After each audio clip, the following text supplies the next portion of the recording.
Lecture number 1, Racism and Prejudice as it relates to the Holocaust. As we study the Holocaust, we're going to be more or less confronting history. And when we confront history in this manner, we're going to also be confronting the history of anti-Semitism, which reached its peak during the Holocaust, or as I'll refer to at times in class and on here, the Hebrew word of Shoah. The Holocaust happened during modern civilization. Modern times, this is a little over 60 years ago, when we see civilization pretty much collapsing. We need to start to recognize that although the perpetrators knew what they were doing was evil, the knowledge did not translate into morality. They still continued to do and commit this evil. Democracy, we see then, is very fragile. The different governments that Germany had kept collapsing, and eventually a fascist dictator like Hitler took over. But we need to still look at the responsibility of the individual in the whole scheme of this. The world needs to see the signs of this again. We need to have a mechanism to notice signs of this happening again so that no other genocides occur. Because what was done in Germany was science and knowledge used for the absolute evil. People making decisions to use science and knowledge for murder. The Holocaust, according to the international tribunals that were held after the war, showed the world how far man was willing to go in the name of a hatred, in the name of an ideology. So our understanding of the Holocaust should serve as signs for what's happening today in places like Iran. The warning signs are there already. We need to look at the relationship between the individual and the state. It's a universal issue. It's an issue that has to move everyone away from being bystanders to what an organization that teaches Holocaust studies, facing history and ourselves, calls people becoming upstanders.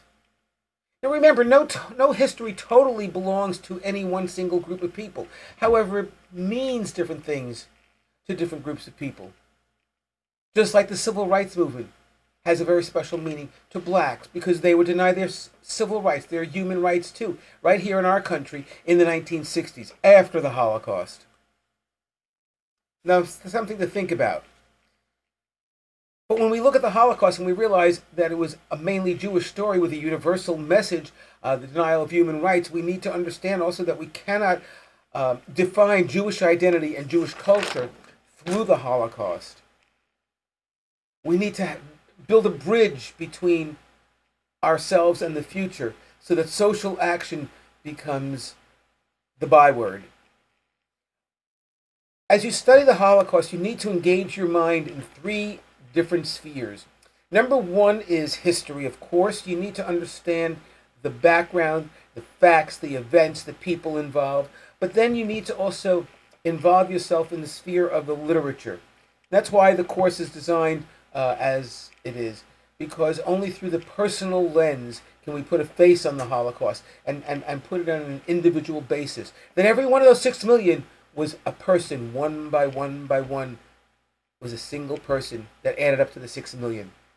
And then we need to look at the psychology of the various groups, the perpetrators, the collaborators, the victims, the survivors, the bystanders, the upstanders, what made them act the way they did, what made some of them not act. So it's looking at history is really looking at the Holocaust as a moral/people story on an interpretive level. And to do that, we need to look at the 3 aspects of survivors' lives. Their beautiful cultural life before the Holocaust, so we need to study what happened prior to it so we can fully comprehend and appreciate what was lost as a result of the Holocaust. And then we need to study the life during, and finally, what have these people done to rebuild their lives after the Holocaust? And that's important. What have they done since then? If we take a look at the state of Israel, where we see the most survivors living, Israel became a state in spite of, not because of, the Holocaust. Auschwitz did not begin with Auschwitz. Auschwitz began with centuries of anti-Semitism, much of it instigated by the teachings of the church. The Holocaust is a uniquely Jewish story, but the message is broad and universal. Human rights denial.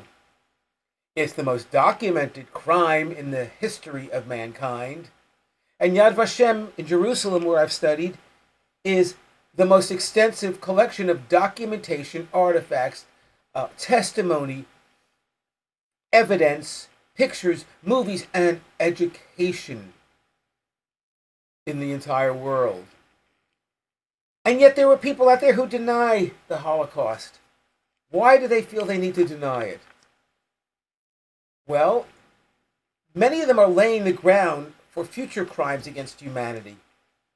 Laying the groundwork. The remedy is for us to learn, to teach and study and learn as much as we can about the Holocaust. If we look at Israel as a microcosm, by the end of the 1960s, 500,000 survivors had a role in Israel. One of every 4 Israelis was a survivor by the end of the 1960s. It's a story of a wave of immigrants not equaled before or since. And they became the backbone of this fledgling nation. The survivors were a mosaic of people with all one common thread. They had survived the Shoah and decided to rebuild their lives and emigrate to Israel to do it. In the year 1948, the year in which Israel became a state, there were 600,000 Israelis. Within 3.5 years, it absorbed another 800,000 Jews.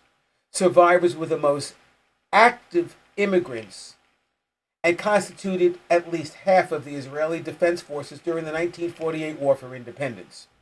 They decided to put all of their energies into building a new life and the state of Israel. That was their revenge.